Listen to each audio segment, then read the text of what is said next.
Welcome to Mythic Albion, a journey through Britain's folklore, legends and sacred landscapes. I'm your host Tom, and today we look at something that involves us all. There are stories we tell for entertainment, and then there are the quiet rules we follow without really knowing why.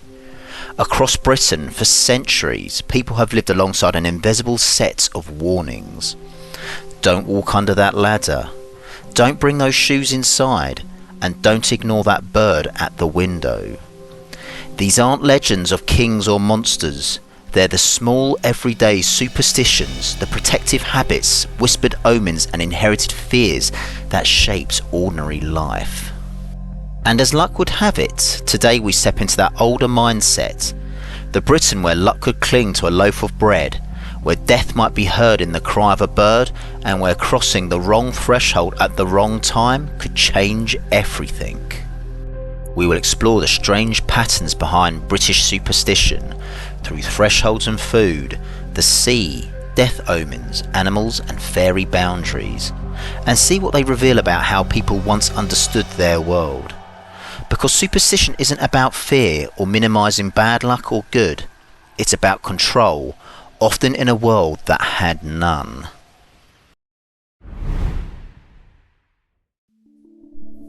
Thresholds. When we think of thresholds, we think of doorways, gates, bridges and so forth. Simple architecture, convenience in an ever-changing, modernising world. But not quite. These are the in-between places, and in folklore, in-between is where things can go tragically wrong. In Scotland and parts of northern England, it is said that the first person to enter your home after midnight on New Year's Day could determine your luck, but not just for the day, the entire year. This particular ritual is known as first footing, and it requires a dark-haired visitor bringing gifts like coal, bread or whiskey. And what more does a northerner need than those simple things? However, as mentioned, dark-haired strangers are welcome here. A fair-haired stranger? A redhead? These types are considered deeply unlucky, a lingering cultural memory of Viking raids. Numbers too can access thresholds, and what better number to discuss across Britain than 13? Long considered a deeply unlucky number that holds strong stigma even today, where hotels and tower blocks will skip the 13th floor altogether. Planes will omit a 13th row. The Mayan calendars were superstitiously feared as a hinge of the apocalyptic 2012 phenomena. A baker's dozen is 13 loaves. In a tarot deck, X111 is the card of death, and Friday the 13th has long been considered an unlucky day. There are several origin theories to this, and it ties in a lot with how much the number 12 features heavily in our culture, as it is seen as a number of completeness. We have 12 months of the year, 12 hours on a clock, 12 apostles, 12 gods in a pantheon. But the Last Supper of Christ featured 13 people around the table. Christ and his 12 apostles, considered unlucky because Judas Iscariot would ultimately go on to betray Jesus Christ. There is a similar story, that of the tale of Loki, the trickster god of Norse mythology. This uninvited guest gatecrashes a dinner party in Valhalla as the 13th god. His presence led to chaos and the death of the god Baldur, symbolising the disruption of harmony and the introduction of evil. On Friday the 13th, October 1307, King Philip IV of France ordered the arrest of the Knights Templar, leading to most of the knights being tortured and killed. In older cultures, the number 13 represented femininity because it corresponded to the number of lunar menstrual cycles in a year. 13 multiplied by 28 equals 364, a day out from a normal year. Thus, a solar calendar triumphing over a lunar calendar, and for this reason, 13 was seen as anathema. So we can see how clean and tidy 12 is, and 13 is disruptive, chaotic and indivisible. Next we move to ladders. Surely nothing to note here, but the act of walking under a ladder was considered extremely bad luck. And if you think about it, from a purely safety point of view, there is great merit to this. Would you walk under a ladder knowingly if someone was working, especially if they were carrying tools? But this fear of ladders does go surprisingly far back. There is a historical association with this as well. A ladder is said to represent a triangle, and in ancient Egyptian times a triangle was a sacred symbol, and to walk through one was to anger the gods. The triangle also symbolises the Holy Trinity, and to walk through it again was to insult the Trinity, and you would be open to inviting the devil into your life. So we can see the power and symbolism of the triangle at work here. A triangle has 3 sides and fits neatly into 12 if multiplied by 4. Not so with 13. Ladders were also associated with the gallows during medieval times, thus a strong association with death and misfortune. So far it seems there are many things that can go wrong if we quite literally put the wrong foot forward. But today people knock on wood almost instinctively as a means of warding off bad luck or to prevent jinxing a positive or hopeful statement. In the southern part of England we may invoke this particular bit of superstition like so. I haven't been sick all year, touch wood.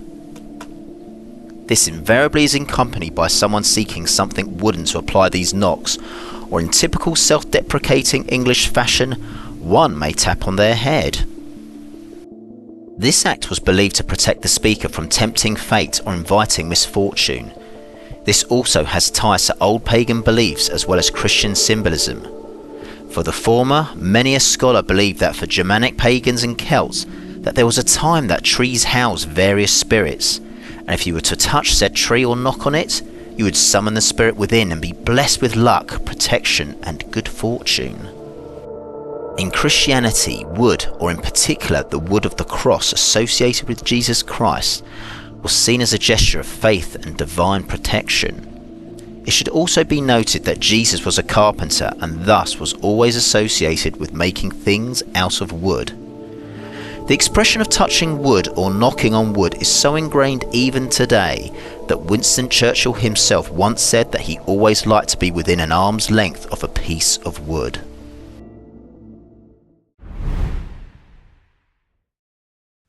Food wasn't just for sustenance, and as you can guess, food was and is seen as symbolic, powerful, and dangerously easy to tempt fate with. In Cornish fishing communities, never turn a loaf of bread upside down. It was felt that this resembled a capsized boat and thus was a silent predictor of disaster at sea. In addition, once again we can look at Christian traditional reasons where bread is viewed as the body of Christ, and to turn bread upside down is viewed as disrespectful, akin to offering the body in a dishonourable way. This in turn is also seen why a cross hung upside down is viewed as unlucky or evil, and why 3 AM is considered the devil's hour, 12 hours after the supposed death of Christ, which was said to be at 3 PM in the afternoon. Spilling salt is also an omen of bad luck across Britain, and the remedy? To toss a pinch of salt over one's left shoulder, because that is where the devil is said to lurk. An act of bad luck immediately cured with a superstitious act that invites good luck. It was also said that Judas spilled salt at the Last Supper, the act being symbolic of betrayal and misfortune. During the Middle Ages, people believed in the presence of supernatural forces, spirits and demons. Salt was seen as protective and sprinkled around the home, thresholds and livestock to prevent against witchcraft. Some thought that the act of making a ring of salt around your person would create a protective shield. There is also the practicality of salt. It isn't just a staple part of seasoning in food, it was essential for food preservation, trade and even currency. The sea. Nowhere bred superstition like the sea, and seafarers were no stranger to this. Much of maritime folklore spoke of anxieties about the temperamental ocean and storms, which ultimately boiled down to a fear of disaster and drowning. One popular sailor's charm was a caul. A caul is the membrane that protects a baby in the womb. Owning such a charm would protect a seafarer from drowning, and such items were sold in 19th century, popular in Liverpool. Sailors and fishing families believed the ocean was alive with listening spirits. A rich system of omens and predictions was developed. Diligently attentive to their behaviour, uttering words such as pig or rabbit was deeply frowned upon and was tantamount to provoking the ocean and to attract bad luck. On the Isle of Man, sailors avoided the word rat, but because these animals were commonplace in the 19th century, they were instead referred to as longtails.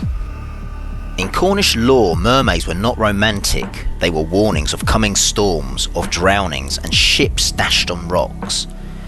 At sea, survival depended on forces you couldn't see or control. Superstition became a form of negotiation with the unknown and fate. Omens of death in folklore rarely arrived unannounced. In British folklore, birds are often seen as harbingers of fate and fortune, with ravens, magpies, crows and owls being of particular note. The presence, behaviour or even the call of these birds can be interpreted as omens, warnings or promises. Ravens occupy a strong role in British mythology, seen as messengers between the mortal realm and the supernatural, such as the Ravens of Woden. There is also a continued presence of ravens at the Tower of London, said to protect not just the monarchy but the land itself. If the ravens were ever to leave, it would spell the end of the United Kingdom. Birds flying into windows can often be seen as a carrier of a soul, delivering a message from the other side. In Wales, ghostly lights called corpse candles are significant parts of Welsh folklore, believed to be small lights floating along the ground indicating that death was imminent. Often seen near the homes of those destined to die or along the path of a funeral procession. Different colours would signify different meanings. For example, a red flame indicated a man's death and a white flame would signify a woman's. The history of this goes back to a recording by Gerald of Wales in the 12th century. If corpse lights indicate that death is close at hand, then a mirror left uncovered after a funeral was said to trap the soul. A clock stopping at the moment of passing was seen as a sign that the house itself was mourning. These beliefs gave death a shape, a warning and a sense that loss, though inevitable, was not random. The natural world, in particular animals, have always been sensitive to the unseen. As before, birds in particular are powerful portents of superstition and magpies are some of the most widely known. This particular superstition exists within a rhyme, where the number determines whether one will experience good or bad luck. The magpie rhyme dates back to the 1700s, and the rhyme goes as so. 1 for sorrow, 2 for joy, 3 for a girl, 4 for a boy, 5 for silver, 6 for gold, 7 for a secret never to be told, 8 for a wish, 9 for a kiss, 10 for a bird that you must not miss, 11 for health, 12 for wealth, 13 beware, it's the devil himself, 14 make your choice, 15 take your pick, 16 the sweetest, 17 your heart's wish, 18 for a letter, 19 for better, 20 the future, it's now or never. There is meaning and interpretation in the numbers. Seeing 1 magpie is considered bad luck, whereas 2 is believed to bring good luck. 3 and 4 denote that good news about babies is imminent. 5 and 6 are said to fortune in the form of silver and gold. 7 is considered bad luck. It signifies a particularly terrible secret will be revealed. 8 means making a wish, akin to another similar superstition of seeing a shooting star, will come true. 9 brings true love. Seeing 10 magpies is important, an opportunity will arise that cannot be missed. 11 and 12 means you will soon be in receipt of good health or wealth, respectively. 13 magpies, and a terrible number indeed, is said to bring immense bad luck and the presence of the devil. And so on we go. Next we take a look at cats. Whereas many a culture may regard black cats with suspicion and terror, in the UK black cats were seen as symbols of good luck, especially in Yorkshire and Scotland. Believed to bring good fortune, sailors' wives would keep black cats at home to ensure the safe return of their husbands. In Scotland, the appearance of black cats on your doorstep was said to bring prosperity and fortune. Cats are interesting in that a lot of superstitions originate from our much-loved felines. A grooming cat means unexpected visitors are coming. A sneeze from a cat means good luck is on the way. Feeding a cat from your shoe will improve your love life. A kitten born in May will be mischievous, and when entering a new home, it is considered lucky for your cat to enter first. While dogs take credit for legendary acts, cats have had their place as well. In 1949, during the Chinese Civil War, the HMS Amethyst brought a cat on board for good luck and morale. Named Simon, he was also tasked with dealing with the rat problem often found in ships back in those days. Simon would eventually be awarded the Dickin Medal, which is the highest award given for animal bravery. A hooting owl in the night or a murder of crows gathered on a rooftop is seen as a symbol of loss. Large phantom black dogs have a dark history in the UK, often being harbingers of death such as Black Shuck or the Barghest. Some animals bordered on the ethereal such as the Coochie, the fairy hound. You see, animals move between worlds, wild and domestic, night and day, life and death. People believe they notice things we couldn't, and they still do. Do you never wonder why your favourite pet looks ominously at a corner, at something that is apparently not there?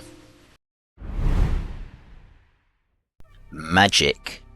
That sometimes unseen force, and British folklore has always been rich with magical elements including spells, charms and other resources for healing and protection. Sometimes magic was used for darker purposes, to hex, to curse and to sometimes kill. Fairy boundaries showed that not all danger was human or natural or even dead. In the Celtic parts of Britain, a lone hawthorn tree in a field might mark a fairy dwelling. Fairies being part of the Fae, a category encompassing other supernatural beings including elves and other magical creatures. While both Fae and Fairy can be seen as interchangeable, Fae has its own origins in Celtic mythology. Fairies are embedded in European folklore. To disturb this tree, this wondrous home was said to bring illness, madness or even ruin. This belief persists into modern times, with some people avoiding the felling of these trees, or in recent decades, roads being diverted to avoid such trees. Fairy rings are naturally occurring circles of arcs of mushrooms that can be found in forested areas, grasslands or even in gardens. Forming where the mycelium of a fungus spreads underground in a circular pattern, this effect producing mushrooms at the edge of the circle. But are they more than just an ecological wonder? A fairy ring was associated with the Sidhe, a supernatural race in Irish and Scottish mythology, believed to inhabit an otherworldly realm. These beings were often described as being fairies or elves residing in a parallel world to our own. But there were two courts of Sidhe. The Sidhe courts were generally benevolent, helping humans that respected their ways and the natural world. And then there were the Unsidhe court, known for their mischievous and sometimes malevolent nature, alternating from pranks to harming those that enter their realm.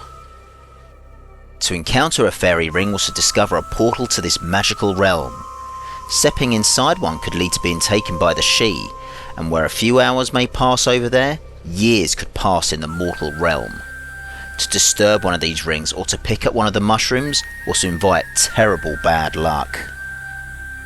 However, not all signs in nature warned of doom. Some offered protection. Finding a four-leaf clover was one of the most widespread signs of good fortune across Britain. Rarity mattered. After all, you're not meant to look for luck, only stumble across it. Each leaf was said to stand for something different. Faith, hope, love and luck. Carrying one could ward off against misfortune, protect against illness or even let you see those mythical fairy folk.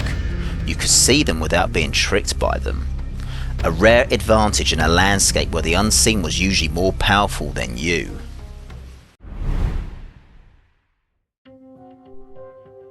Today we may laugh at these superstitions, yet continue to perform rituals without even realising it. We still knock on wood. We still cross our fingers. We still avoid walking under ladders.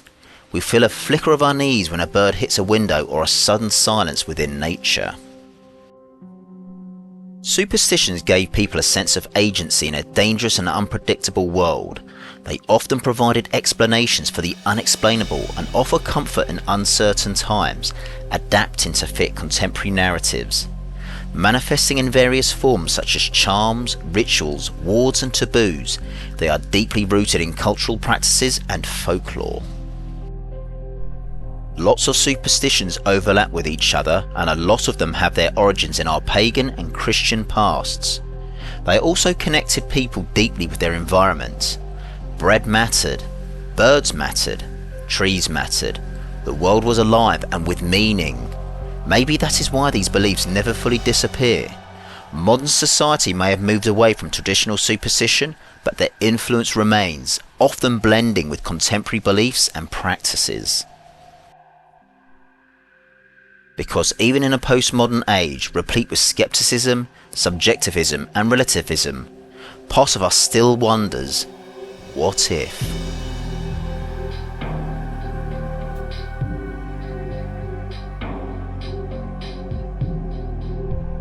Thank you for listening to Mythic Albion. If you like today's episode, leave a like and review. It helps others find their way back to good fortune. Superstitions asks us to pay attention to our surroundings, to patterns, to omens, to the feeling that the world is larger and stranger than it first appears. And nowhere in Britain does that feeling linger more strongly than in its waters. Because lakes, like thresholds, are places without clear edges. We can see the surface, but not the depths. And for centuries, people around them have sworn that something moves below, unseen and untamed, watching. In the next episode of Mythic Albion, we travel to the north, to Loch Ness, a place where ancient belief, modern sightings, and deep dark water collide. Is the Loch Ness Monster just another superstition? A misread sign, or is it something older? A reminder that Britain has never quite stopped believing that its landscapes are alive. Until then, mind the thresholds, watch the birds, and beware of that creature crossing the path in front of you.